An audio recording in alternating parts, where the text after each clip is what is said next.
আজিৰ পৰা ৰাইজৰ দলে নিৰ্বাচনী প্ৰচাৰ আৰম্ভ কৰিছে। আজিৰ পৰা ৰাইজৰ দলে নিৰ্বাচনী প্ৰচাৰ আৰম্ভ কৰিব খুজিছে আৰু নিৰ্বাচনী প্ৰচাৰ আৰম্ভ কৰিবৰ কাৰণে যি ৰণদংকা নিৰ্বাচনী প্ৰচাৰ আৰম্ভ কৰিবৰ কাৰণে যি ৰণদংকা সেই ৰণদংকা আমি আজিৰ পৰা আৰম্ভ কৰিছো। ৰণদংকা আৰম্ভ কৰিছো।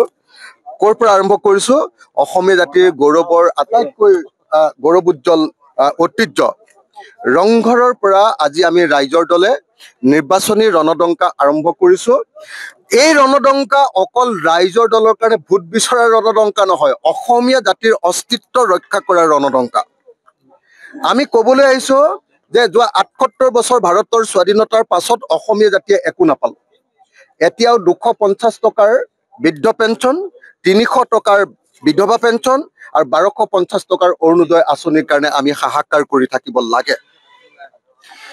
এই অৱস্থাৰ আমি পৰিৱৰ্তন বিচাৰো আৰু এই অৱস্থাৰ পৰিৱৰ্তন কৰিবৰ কাৰণে আমি ৰংঘৰৰ পৰা আজি সংকল্প ল'বলৈ আহিছো যে যদিহে সঁচাকে 2026 চনত ৰাইজৰ দলৰ চৰকাৰ হয় বা ৰাইজৰ দলৰ সহযোগত চৰকাৰ হয়, অসমত থকা বিদেশী জাতি ধৰ্ম বৰ্ণ ভাষা নিৰ্বিশেষে বিদেশী এজন এজনকৈ বিচাৰি অসমৰ পৰা প্ৰত্যেকজন বিদেশীক আমি বাহিৰ কৰি দিম।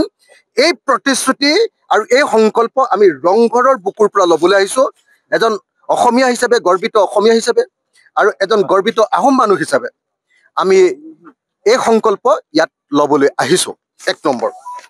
2 নম্বৰ, আমি ইয়াত ল'বলৈ আহিছো যে যিবিলাক মানুহ আপুনি দেখিছে যে অসমীয়া জাতিৰ সুৰক্ষাৰ কথা কৈ থাকে বিজেপি দলে, কিন্তু সদায় অকল হিন্দু মুছলমানৰ ৰাজনীতি কৰে। আমি এবাৰ ক'ব খুজিছো যে নহয়, অসমীয়াক যদি সঁচাকে সুৰক্ষিত কৰিব খুজিছা অসমৰ 6 জনগোষ্ঠীৰ জনজাতিকৰণ কৰি দিয়া। আমাৰ মৰাণসকল, আমাৰ মটকসকল, আমাৰ আহোমসকল, আমাৰ চুতীয়াসকল, আমাৰ কোচ ৰাজবংশীসকল, আমাৰ আদিবাসী চাহ জনগোষ্ঠীসকল, আমাৰ কলিতাসকল, আমাৰ নাথ যোগীসকল আৰু আমাৰ মদাহী জনগোষ্ঠীৰ লোকসকল, যিসকল অসমৰ খিলঞ্জীয়া মানুহ, প্ৰত্যেকটো জনগোষ্ঠীক আমি জনজাতিকৰণ কৰি দিওঁ আৰু জনজাতি ৰাজ্যৰূপে ঘোষণা কৰি দিওঁ। তেতিয়া অসমৰ ৰাজনৈতিক অধিকাৰ কেৱল আৰু কেৱল খিলঞ্জীয়াৰ হাতত থাকিব। কোনেও কাঢ়ি লৈ যাব নোৱাৰিব। কোনেও কাঢ়ি লৈ যাব নোৱাৰিব। এতিয়াৰ নিচিনাকে আহি লগে লগে অচ্যুত সিংঘাল ইয়াত মুখ্যমন্ত্ৰী বা অচ্যুত সিংঘাল ইয়াত আহি যিকোনো সময়তে আহি এজন মন্ত্ৰী হ'ব নোৱাৰিব, তাকো জলসিঞ্চন মন্ত্ৰী। এইটো হ'ব নোৱাৰিব। অসমীয়া জাতিৰ প্ৰকৃত অৰ্থত সাংবিধানিক সুৰক্ষা ৰক্ষিত হ'ব। তাৰ পাছত আমি ক'ব কৈছো যে অসম চুক্তিৰ 100% ৰূপায়ণ কৰিব লাগে, বিশেষকৈ 6 নম্বৰ দফাটো 100% ৰূপায়ণ কৰিব লাগে। 4 নম্বৰ আমি ক'ব কৈছো আটাইতকৈ ইম্পৰ্টেণ্ট কথাটো যে নাগালেণ্ডৰ মাটি যেনেকৈ সুৰক্ষিত হৈছে বাহিৰৰ মানুহে ল'ব নোৱাৰে, তেনেকৈ আমাক 371 ক ভাৰতৰ সংবিধানৰ অনুচ্ছেদ অনুসৰি অসমীয়া মানুহৰ মাটি পুৰা সুৰক্ষিত কৰি দিয়ক। আৰু অসমৰ মাটিৰ তলত থকা তেল কয়লা যিমানবিলাক আছে সেইবিলাকৰ অধিকাৰ অসমবাসীৰ কৰিবৰ কাৰণে এতিয়া ONGC বা অইল ভাৰত চৰকাৰ কোম্পানী বা বাহিৰৰ পৰা এটা কোম্পানীয়ে লগে লগে তেল ওলোৱাৰ লগে লগে মালিক হৈ যায় নে নাই? মালিক অসমীয়াক কৰিবৰ কাৰণে আমি কৈছো যে 371 ক 371A দি দিয়ক, লগে লগে আমাৰ মাটিৰ তলত থকা তেলৰ মালিক হৈ যাম অসমীয়া। গতিকে সম্পদৰ ওপৰত অধিকাৰ বিচাৰি আজি আমি ৰংঘৰত অসমীয়া জাতিৰ আটাইতকৈ ঐতিহ্যপূৰ্ণ ৰংঘৰত আমি আজি সংকল্প ল'বলৈ আহিছো, সেৱা ল'বলৈ আহিছো, অসমীয়া জাতিৰ ওচৰত আশীৰ্বাদ ল'বলৈ আহিছো।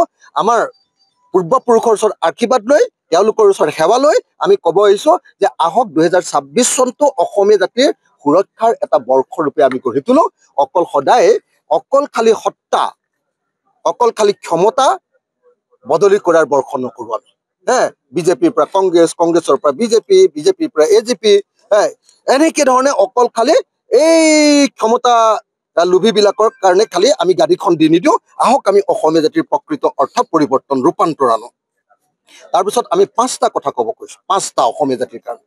প্ৰথম কথাটো ক'ব কৈছো যে ৰাইজৰ দল যদি আহে অসমৰ সকলো পথাৰত পানী দিয়া হ'ব আৰু বছৰৰ সকলো সময়তে খেতি কৰিবৰ কাৰণে অন্ততঃ 3বাৰ খেতি কৰি প্ৰত্যেকজন খেতিয়কক ধনী কৰি দিয়া হ'ব। নম্বৰ 1। নম্বৰ 2 যে প্ৰত্যেকজন খেতিয়কক বস্তুৰ প্ৰকৃত যিটো বস্তু বন্ধাকবি উৎপাদন কৰিলে প্ৰকৃত দাম দিয়া হ'ব, MSP। নম্বৰ 3 আমি কৈছো যে অসমৰ প্ৰত্যেকখন গাঁৱত, অসমৰ প্ৰত্যেকখন নগৰৰ চুবুৰীয়ে বস্তিয়ে অসমৰ চাহ বাগিচাৰ লাইনে লাইনে আমি ইণ্ডাষ্ট্ৰি খুলিম, সৰু সৰু ইণ্ডাষ্ট্ৰি, ছেমি ইণ্ডাষ্ট্ৰি, MSME।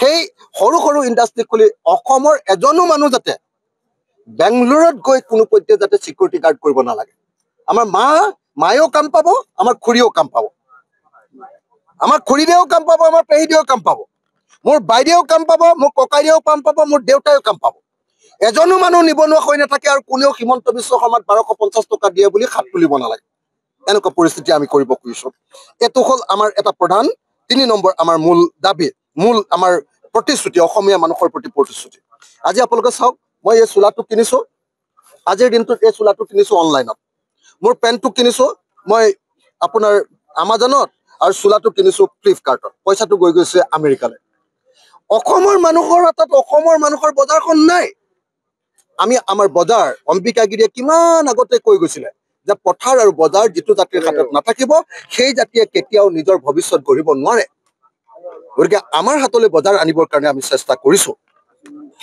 তাৰ পাছত আপোনালোকে চাওক যে ভাৰতবৰ্ষৰ কোনখন ৰাজ্যৰ মানুহৰ আটাইতকৈ বেছি ইনকাম গোৱাৰ তেওঁলোকৰ একো নাই অকল টুৰিজিম আছে আমি অসমক টুৰিষ্ট ৰাজ্য ৰূপে কৰিব খুজিছো আৰু আমি অসমৰ প্ৰত্যেকজন নাগৰিকক প্ৰফেশনাল এটা হিমন্ত বিশ্ব শৰ্মা কি কৰিছে আনৰ ওপৰত নিৰ্ভৰশীল 1250 টকা লোৱা নাচাবা 250 আমাৰ চৰকাৰৰ প্ৰতি কোনো পধ্যে নাথাকিবা নাচাবা আমি হিন্দু মুছলমানৰ কাজিয়া লগাই থাকিম সেইবিলাকত খালি হাত তালি বজাই থাকিবা আমি কি ক'ব কৈছো যে নহয় আমি হিন্দু মুছলমান খ্ৰীষ্টান জৈন সকলো জাতি ধৰ্ম বৰ্ণ কাৰ্বি বড়ো সকলো মিলি কলিতা কোচ ব্ৰাহ্মণ আহোম সকলো মানুহ মিলি অসমীয়া জাতি গঢ়িম চাহ শ্ৰমিক থাকিব সকলো মানুহ থাকিব অনুসূচিত জাতিৰ লোকসকল থাকিব সকলো মানুহ থাকিব আমি সমিল মিলৰ অসম গঢ়িম কিন্তু সমিল মিলৰ অসমত প্ৰত্যেকে কাম কৰিব লাগে পেছাদাৰ যিকোনো খবৰ বাবে যোগাযোগ কৰক 7099017330 লগতে